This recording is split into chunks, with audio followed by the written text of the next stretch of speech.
Today I'm going to talk about certain things that you would need to consider if you want to get into stocks. Let's look at it. There are a few fundamentals of stocks. They include the trading hours of Bursa Malaysia, profit and loss calculation, your transaction cost calculation, minimum bids, and the sectors that are present. Let's look at the trading hours. So Bursa Malaysia trades from 8:30 a.m. to 5 p.m. 8:30 a.m. is a pre-opening session where you can place your trades, but it will not be matched until the market opens at 9 a.m. And then 9 a.m. is basically where the market opens and continuous trading happen, and then the market closes at 12:30 p.m.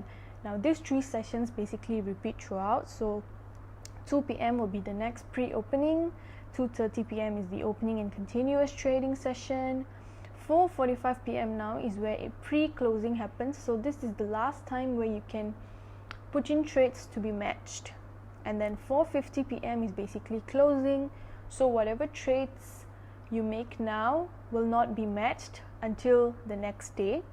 5 p.m. is basically the end, where you can see at what prices does the stock market close at. Number 2, profit and loss calculation. Let's look at the example. So on the 4th of January, Linda buys 1,000 Maybank shares for 7 ringgit 80 cents and she sells it for 8 ringgit 30 cents on the 6th of January. So let's look at her profit loss calculation. So basically she sold it at 8 ringgit 30 cents and bought it at 7 ringgit 80 cents. So you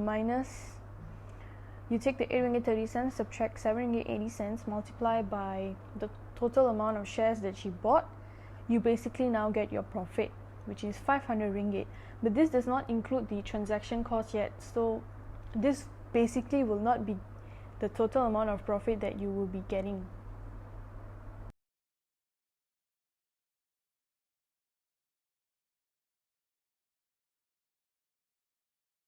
Number 3, transaction cost calculation. Transaction cost calculation includes stamp duty, which is 0.01%, clearing fee, which amounts to 0.03%, brokerage fee that varies from different brokers, and an SST of 6% of the brokerage fee. Now, let's look at an example. If Linda buys 5,000 Maybank shares at 7 ringgit 30 cents, let's look at her transaction cost. Her stamp duty would amount to 3 ringgit and 65 cents. How is that? Now, the total amount she pays to buy the 5,000 Maybank shares is 36,500. So in order to get the stamp duty, you take her total amount, multiply by the 0.01% to get stamp duty.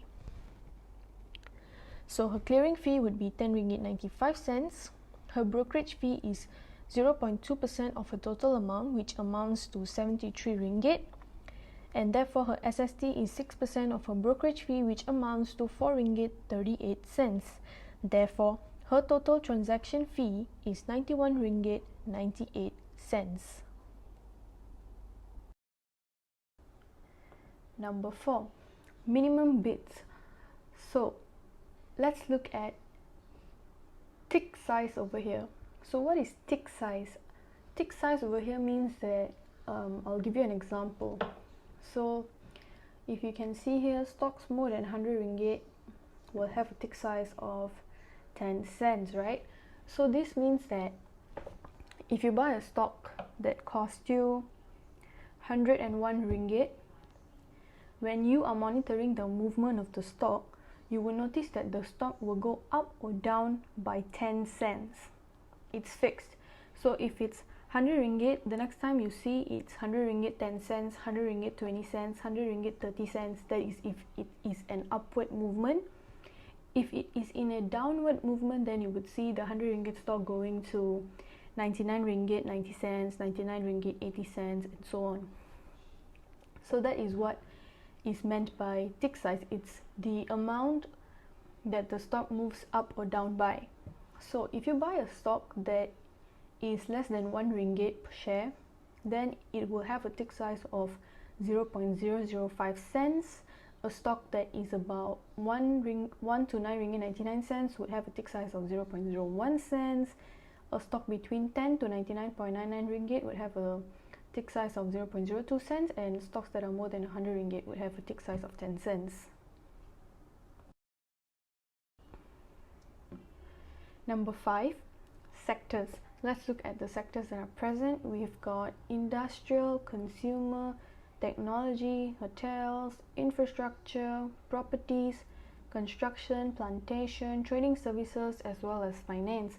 Now, all these stocks are present in the Bursa Malaysia, and you can trade them at any point of time.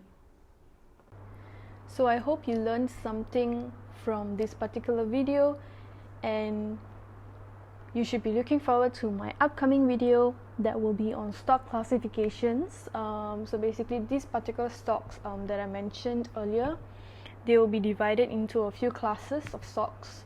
So I'll be talking about which particular classes you should invest in and what are the examples of stocks from Bursa Malaysia under those particular classifications.